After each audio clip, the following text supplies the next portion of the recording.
Hi అందరికీ చాలామంది కూడా కాలేజ్ గురించి హాస్టల్ గురించి చెప్పమంటున్నారు కదా.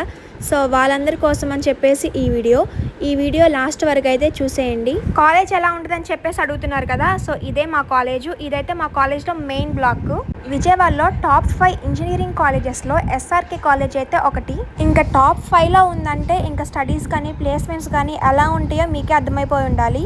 ఇంకా హాస్టల్ విషయానికి వచ్చేస్తే గర్ల్స్ అండ్ బాయ్స్కి ఇక్కడైతే సపరేట్గా హాస్టల్ ఫెసిలిటీ అనేది ఉంది. ఇంకా ఇదైతే సెకండ్ బ్లాక్ అనమాట, బి బ్లాక్. ఇంకా ప్లేస్మెంట్స్ దగ్గరికి వస్తే మన కాలేజ్ అయితే మంచి కంపెనీస్ అయితే ప్రిఫర్ చేస్తుంది. ఇంక ఇక్కడ చూస్తున్నారు కదా, ఇక్కడ ఉన్న కంపెనీస్ అన్ని కూడా టాప్ మోస్ట్ కంపెనీస్. ఈ టాప్ మోస్ట్ కంపెనీస్ లో మన ఎస్ఆర్కే స్టూడెంట్స్కి అయితే చాలా మందికి కూడా జాబ్స్ అనేవి వచ్చినాయి. అంతేకాదు ప్రతి సెమ్ కూడా ఏదో ఒక సబ్జెక్ట్ మీద సిఆర్టీ క్లాసెస్ కూడా ఇక్కడైతే చెప్పిస్తారు. సిఆర్టీ అంటే క్యాంపస్ రిక్రూట్మెంట్ ట్రైనింగ్ క్లాసెస్. ఇంకా మీకు ఏమైనా డౌట్ ఉంటే కింద అయితే కమెంట్ చేయండి. మరిన్ని వీడియోస్ కోసం మన పేజ్ని అయితే ఫాలో అవ్వండి.